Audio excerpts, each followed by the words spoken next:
How do you feel when someone says to you, "I'd like a word with you"? Well, I suppose some of that depends on the tone of voice that that person uses, but still it kind of makes you wonder why that person wants to have a word with you. So you decide you're going to make time to meet the following day. But for the next 24 hours, you kind of sweat it out. You start thinking, what on earth is that person going to say to me? You wonder, is it maybe good news or is it bad news? Then you think, maybe I've done something wrong and I'm going to hear about how I've hurt somebody or I've messed up somehow. Maybe I wonder, will I be asked for a favor that's going to be a challenge? Well, it could be about a gift or maybe even a really neat invitation. Either way, you start to wait and wait for that word to come. Well, today, in our reading from the Gospel of John, God says to you and to me, I want to have a word with you. But you don't have to wait for that word to come because it already has. What word does God have to speak to you and to me? The word that God has for us is not found in the dictionary. It's actually a unique word, and it is a life-changing word. So what is that word from God? Jesus. The gospel writer calls Jesus the Word, a living word. Listen to the words from the Gospel of St. John. This is from Gospel of John, the 1st chapter. In the beginning was the Word, and the Word already existed. The Word was with God, and the Word was God. He existed in the beginning with God. God created everything through him, and nothing was created except through him.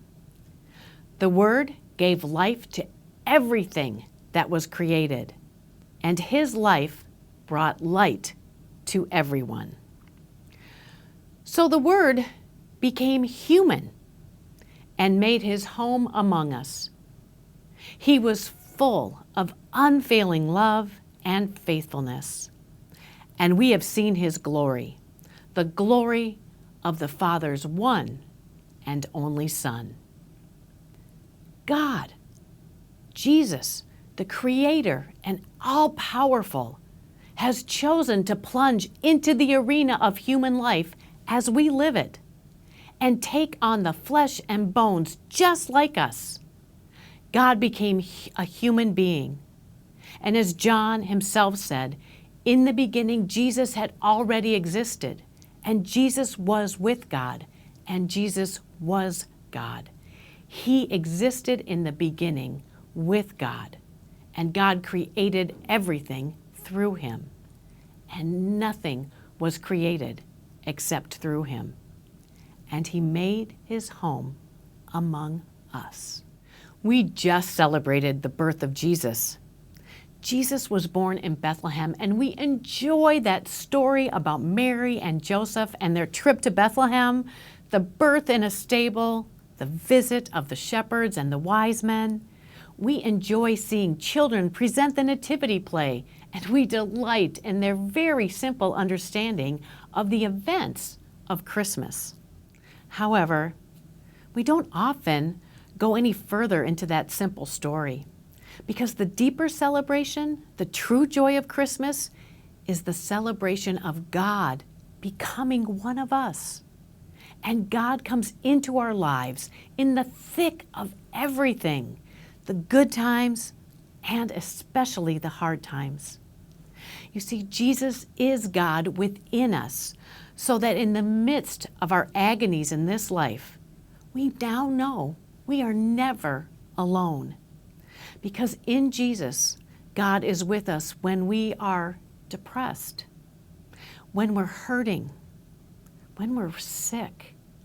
In Jesus, God is with us when we are hit with really bad news.